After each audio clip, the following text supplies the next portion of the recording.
Man, what a beautiful day it is today. I'm gonna go out and walk on a trail and then frolic through some flowers. It's gonna be great. Although, I can't help but feel like I'm forgetting to do something. Meh, if I can't remember it, then it's probably not important. I'm not gonna lie, I straight up forgot to make another one of these. If it weren't for this guy, you would have never seen this video. So say thanks, or riot, depending on who you are. Anyway, since this is part 6, I won't bore you with telling you what the webtoon is about. And also, since there is a playlist with all the parts so far, including this one, that means no recap either. Anyways, with all that intro out of the way, let's get right back into this webtoon.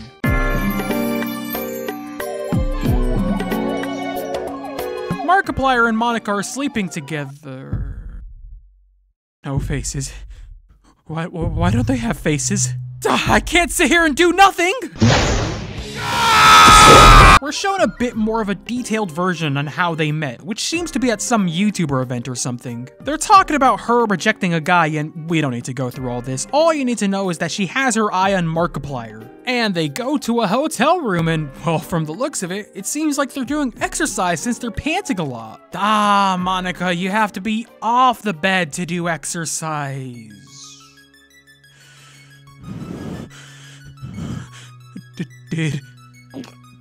Did they do the sexy time before marriage? He did, huh? And I was his biggest fan, too. And he knowingly still did it. Markiplier. You traitor! Whatever, I did this joke last video.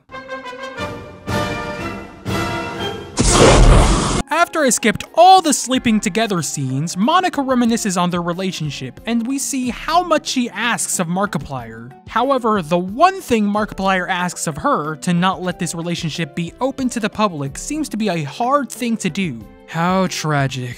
Their fan bases are meant to support them. But if they see those two at their most happy, they will only begin to attack them. It's a cruel... Hang on. Kitten? She's your kitten? There's only one group of people I know that refers to others that way, and it's the filthy mods of Discord. I now see you're trying to deceive me, Let's Play. Chad gamers? Yeah, right. We all know their true weight. Sam meets up with Angela and Vicky, talking about her first time with Link, and she shows them the nosebleed thing, which I'm surprised is an actual plot point. But then again, if she doesn't stop this, there might not be a Let's Play anymore. Eventually, they introduce her to exposure therapy, which, well, I'm not sure if I can summarize any of what they're saying, but just know that they're saying a bunch of words that would make middle schoolers from laughter. Just a quick side note here. This word here, why? Why did it have to grow in popularity? See, because there's this wrestler named Edge, who's a legend in the business of professional wrestling. And I was talking about something that happened not too long ago about how he injured his leg, right? But the moment I mention his name, all I get is Edge? Whoa, naming yourself Edge is wild. He was called that 26 years ago! She ends up taking their advice and watches content that'll titillate the senses, and it goes about the way you would think it would. However, lo and behold, it actually works, and now Sam is nosebleed free. Hooray! Now she can go to sleep in peace, knowing she won't drain her body of all the blood in it. Can I even show these on YouTube? Why did I even think about it?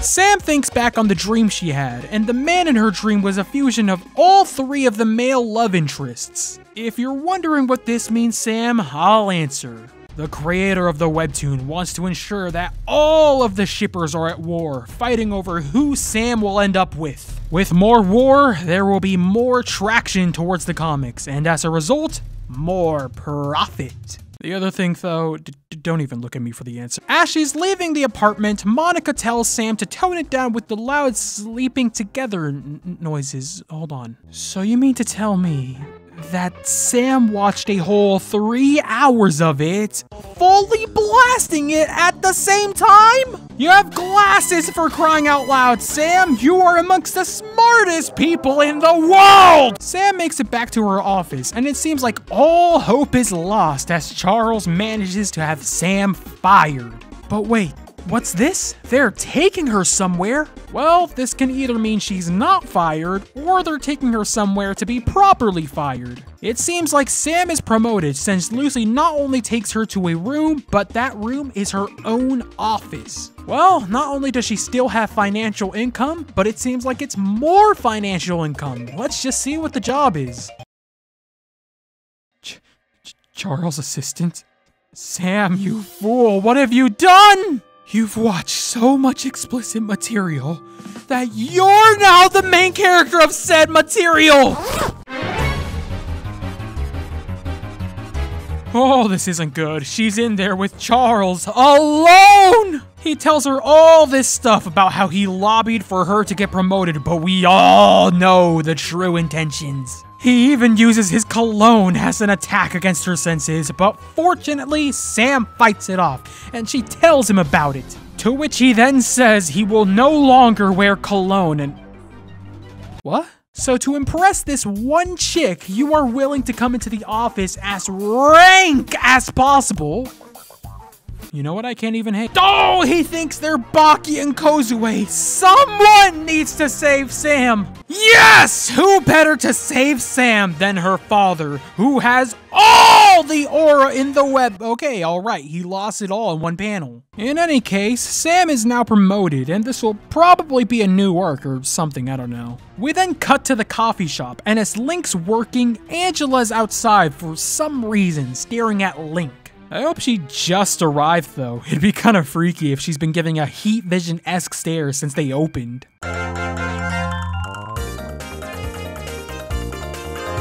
Angela finally goes into the coffee shop and she asks Link for forgiveness for biting him. And from the apology, Link has an entire vision of him and Sam going to anywhere else in the world while Angela is forced to stay in California. However, Link tells Sam to go on, while he saves Angela from the horror that is LA. Also, I'm kind of glad it's a lion and not a wolf, because there's zero chance I would have taken Link seriously afterwards.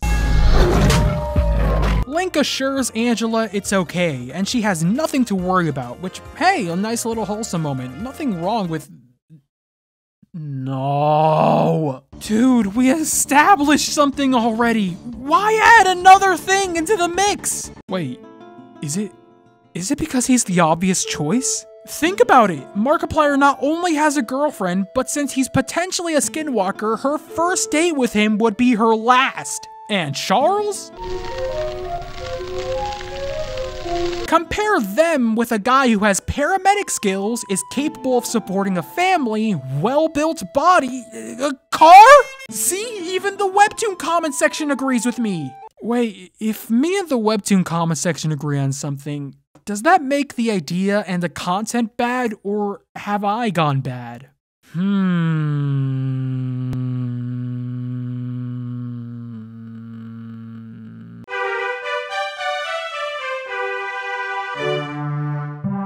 Sam has a flashback to what Charles told her about her new job.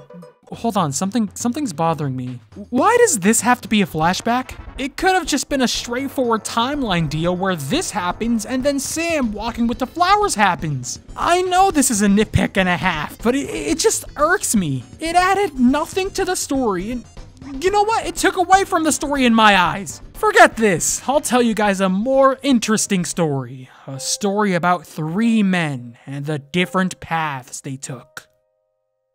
It all starts with them jumping someone named Ryback, the chips-eating guy. He gets into detail about what her job is and how she's his assistant, not his coffee fetcher. He puts her to a job that, as an introvert, she's not comfortable with, but she has to accomplish, or else they'll sue her for everything she has. After giving her a laptop which Sam gets hypnotized by, he urges her to dress more professionally, so no more of these soccer mom fits. Then comes a flirty moment. We don't need to get into that. Sam wonders to herself if she's a pervert, but no time to think about that. The former best character is here. Markiplier teases her about the explicit material she watched, but then out of nowhere, he starts to have a poison effect. Oh no.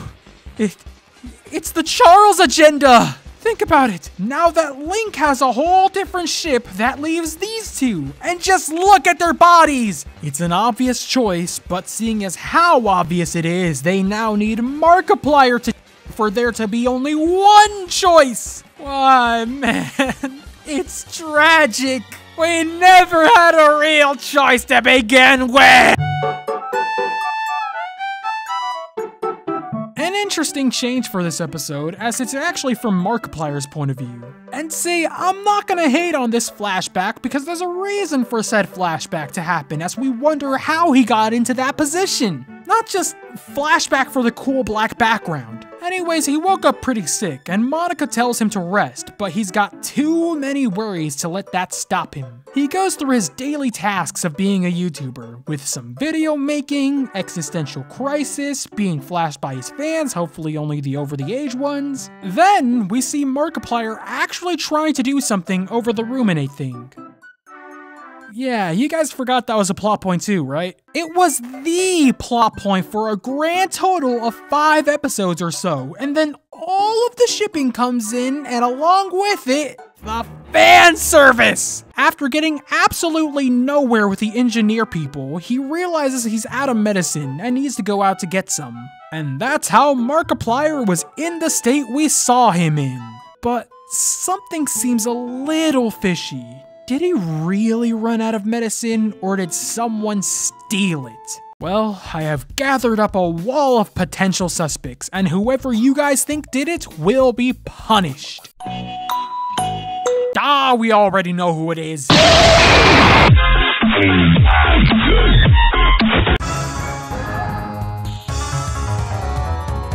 Sam fortunately catches Markiplier, but unfortunately, they both fall on the stairs and break their backs. Their lives will never be the same. Oh, alright, okay, then never mind. Sam takes Markiplier back to her apartment, since he's clearly in no shape to be going anywhere, while Bowser gives him the heat vision stare. And then the chapter ends. Pretty short, actually. Apparently it was released during Christmas time, so the creator was busy with that. But who said you could be happy? You must keep working or—